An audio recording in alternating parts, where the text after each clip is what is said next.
ce journal de mai, vous retrouverez nos jeunes spectateurs de Jeunesse et Culture qui sont allés voir le film Sage Homme réalisé par Jennifer Devolder.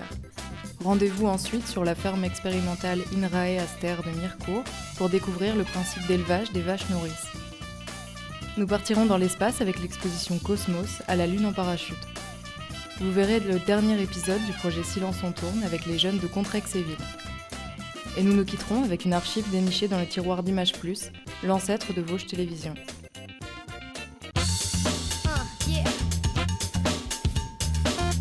Nous sommes allés voir Sage Homme, qui a été réalisé par Jennifer Devolder. Et c'est une comédie dramatique. Bienvenue à toutes les nouvelles étudiantes. L'histoire, c'est un garçon qui s'appelle Léo. Il veut être médecin, mais dans la liste, il est tout en dessous. Et du coup, il était obligé de faire Sage Homme. Tenez. Non, mais je peux mettre ça, donnez-moi la bleue. Le premier outil de la sage-femme, c'est d'avoir de bonnes pompes. Tous les jours, on court. Et il travaille avec des femmes. Qu'est-ce que tu fais en rose? T'es infirmière? Au début, il travaille pas bien parce que il s'ennuie un peu Et quand on rentre quelque part, on se présente. Nathalie, c'est une sage-femme qui, au début, c'était Léopold un peu, comme une... comment dire une femme de ménage. Et après, tu nettoies tout ce qu'il y a là et les bassins derrière. Putain! Du coup, elle lui a fait faire un premier accouchement. Il a été ému de voir quelqu'un naître. C'est un personnage qui montre comme quoi on peut changer. Et aussi, Léo, il a caché la vérité à sa famille. Il leur a dit qu'il était médecin alors qu'il est sage-femme. Toi, j'ai dit à tout le monde que j'avais eu médecine, donc tu fermes ta gueule, d'accord? Ils vont t'envoyer au bled, gros. Yes, il lui fait du chantage parce qu'il a su que du coup, il étudiait à sage-femme parce qu'il lui a dit. Léo, comment ça se passe ce début d'année là? Son père, il dit que ce métier, c'est un métier de fiole, un truc comme ça, qui est pas pour les hommes et pour les femmes. Alors moi, si j'ai un conseil à vous donner, mettez-vous au travail. Et après, sa famille, elle a accepté qu'il soit sage-homme parce qu'il a fait naître l'enfant de son cousin. C'est ton engagement qui compte, qui ferait. On a vu un vrai accouchement. C'est à toi de pousser ton cri. C'était bien, ça nous a expliqué comment une sage-femme pouvait donner des conseils à la femme qui accouche pour qu'elle soit pas stressée et qu'elle lui dise de penser à quelque chose qui la déstresserait. Par exemple, elle pensait à la mère. Le métier sage-femme, je trouve que c'est bien. Ça peut aider des gens si ça leur fait plaisir d'avoir des enfants. Et ceux qui s'occupent des enfants, ils s'occupent bien d'eux, ils les lavent et tout. Donc c'est très important que tu les écoutes. La sage-femme, elle aide la personne, elle lui donne des conseils. Vous sentez beaucoup votre bébé bouger? Oui, il bouge. Beaucoup. Je suis grosse. Non, vous êtes pas grosse, vous êtes enceinte. Le film, il était très bien et des moments rigolos, mais par contre des moments émouvants. Quand même, même pas encore. Le moment qui m'a fait rire dans le film, c'est quand il a pris le poupon et qu'il l'a fait sortir, mais qu'après la madame lui a dit de le poser sur le ventre du mannequin et qu'il l'a mis, mais après il l'a fait tomber. Et du coup, c'était rigolo. Il y a les femmes et les hommes qui peuvent faire ça. C'est bien que des hommes puissent faire ce métier, mais il n'y a que 1% des hommes qui ne le pratiquent. Et ce métier, il est ouvert aux hommes que depuis 1982. Le métier de sage-femme, ça s'appelle comme ça parce que c'est s'occuper des femmes. Le sage-homme, c'était juste un titre pour choquer.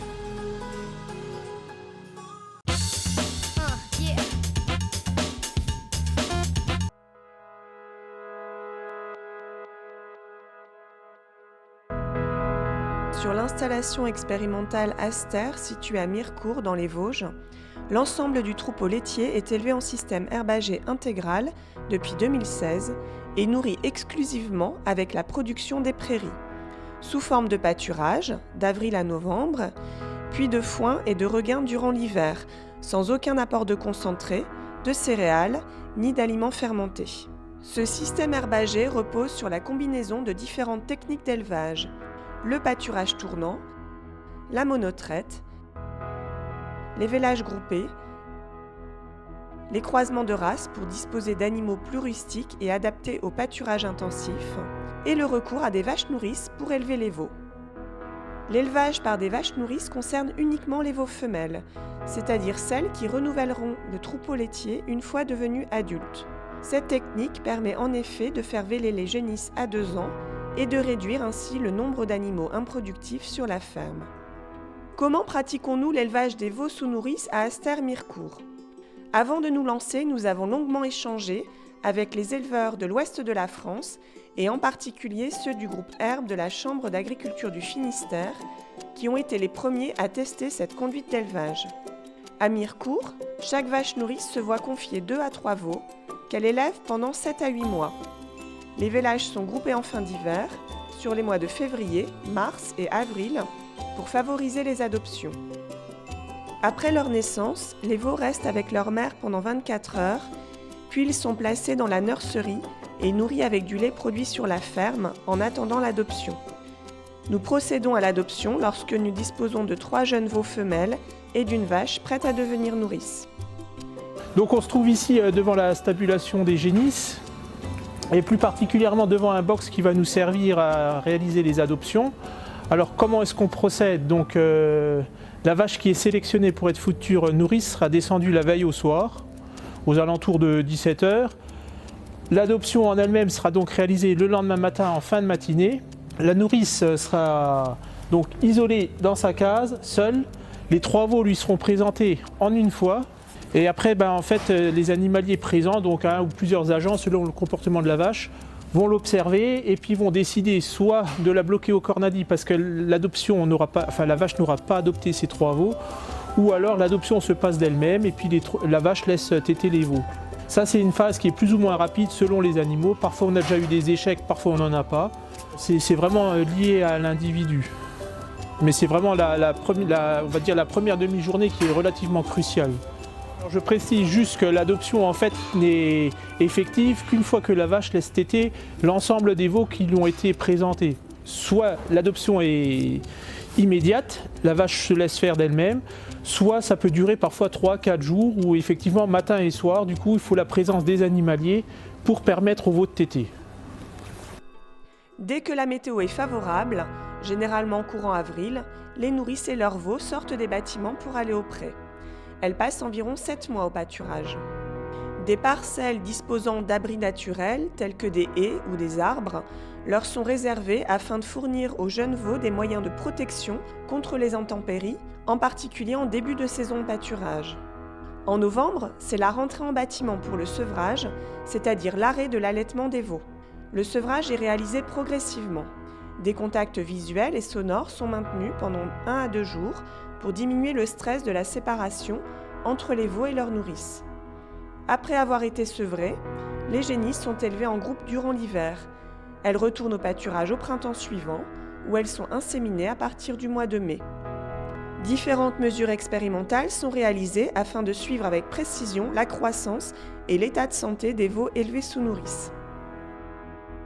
Bien, donc les croissances permises par le mode d'élevage sous nourrice sont assez intéressantes dans la mesure où on est capable d'avoir des croissances au pâturage de 800 à 900 grammes par jour sur ce type d'animaux, ce qui nous permet d'accéder à des vélages à 24 mois pour ce type d'animal-là.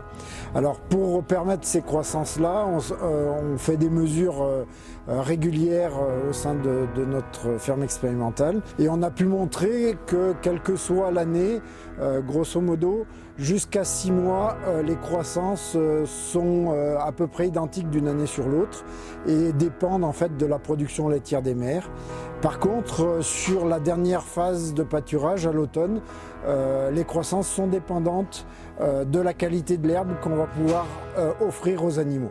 Donc il faut de l'herbe jeune et de qualité pour permettre des croissances. Et par exemple en 2018, où on avait une sécheresse, on a eu des croissances un petit peu moindres. Au niveau sanitaire, donc depuis qu'on pratique l'élevage sous nourrice, on ne rencontre plus de problèmes sanitaires sur nos veaux, 0 diarrhée. Ce mode d'élevage permet aussi à ces animaux d'acquérir leur immunité vis-à-vis des parasites intestinaux et d'avoir un contact avec le parasite tout en étant protégé et lorsqu'elles sortent en 2e année de pâturage, d'être immunisées contre ces parasites-là et ce qui est bénéfique pour leur croissance ensuite. 2 points de vigilance, éviter de pratiquer l'adoption sous nourrice lorsqu'on a des problèmes de paratuberculose dans le troupeau, dans la mesure où la tétée va engendrer des contacts plus fréquents avec les bousses des vaches et donc les veaux risquent de se contaminer. Et puis, deuxième point qui a été mis en évidence, c'est que par rapport à une autre maladie qui est la cryptosporidiose, éviter une adoption trop jeune avant 4 jours, ce qui est un facteur de risque pour la diffusion de la cryptosporidiose dans le troupeau.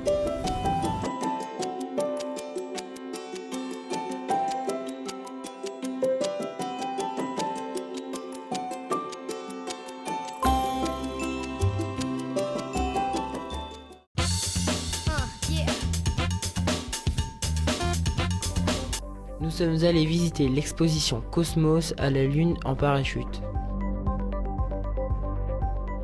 Un univers issu de collections Frac, Alsace, Lorraine et Champagne-Ardenne. Et d'artistes invités à travailler sur l'espace et ses perceptions. Chaque œuvre présente un aspect bien particulier et un message personnifié de l'espace. Que ce soit une sculpture de ballon en équilibre, des paillettes jetées au sol, un mot projeté sur le mur. On y trouve aussi des œuvres plus concrètes comme la réplique d'un vinyle qui fut envoyé dans l'espace en 1977. Ou une pierre de lune prêtée par le planétarium d'Épinal. Mais aussi des œuvres qui dénoncent la pollution lumineuse émise par les villes. Ou l'envahissement de la périphérie de la Terre par des satellites. 42 000 approximativement. Les œuvres, malgré leur apparence parfois simple, sont parlantes et démontrent une réflexion approfondie d'une optique bien particulière. Ce que j'ai préféré dans l'exposition, c'est le projecteur russe des années 70. Car le projecteur est tout petit et projette sur le mur une belle image de la Terre.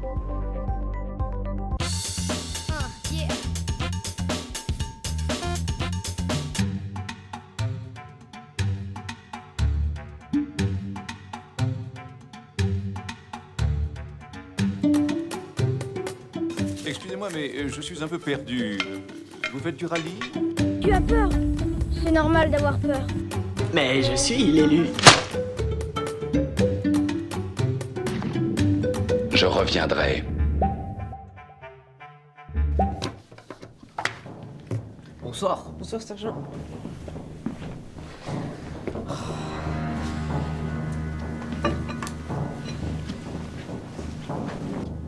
Je suis un ami de Sarah Connor. On m'a dit qu'elle était ici, je peux la voir? Non, elle est en train de faire sa déposition. Où est-elle? Ça peut durer longtemps. Y a qu'à attendre, y a un banc là-bas.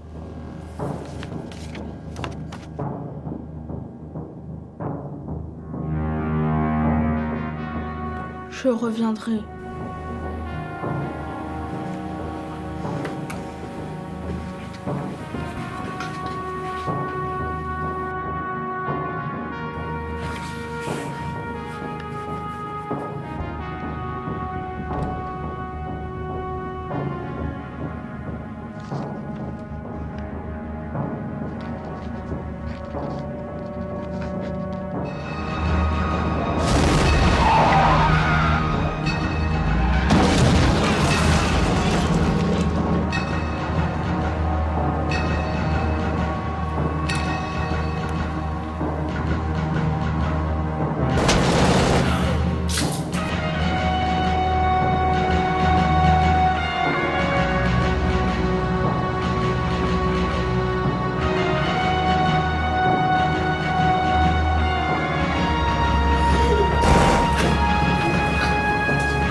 c'est la banane qui va redonner la banane à la France.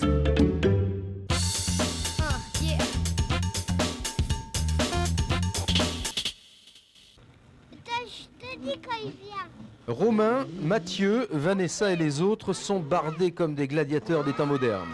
Les regards brillants sur les prouesses de leurs aînés en disent long, non pas sur les doux rêves qu'ils auraient d'en faire de même, mais sur l'impatience qui les démange d'enfourcher leurs engins. Car si à première vue ces jeunes bambins font figure de Playmobil dans un tel décor, le coup de kick une fois donné, les performances sont vraiment impressionnantes.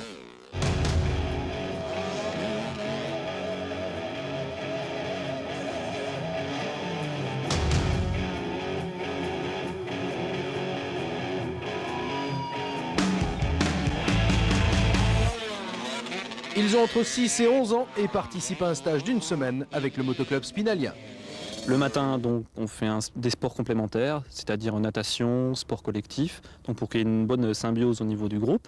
Et donc l'après-midi, on se retrouve, on fait un petit peu de mécanique, bien sûr pour l'entretien des motos, on remet de l'essence, on graisse les chaînes, etc. Et donc après, on fait de la moto. Et ce stage destiné à de jeunes pilotes déjà confirmés n'a pas pour seul but d'occuper les vacances. Il est préparatoire à la saison ainsi qu'à l'obtention du permis sportif. La première chose, donc, c'est déjà bien sûr les perfectionner donc, au pilotage de la moto et motocross principalement. Mais bien sûr, et là, on est en train de préparer également un permis sportif donc, qui leur permettra donc, après de prendre une licence parce qu'on est obligé donc, d'avoir un permis pour participer à des compétitions.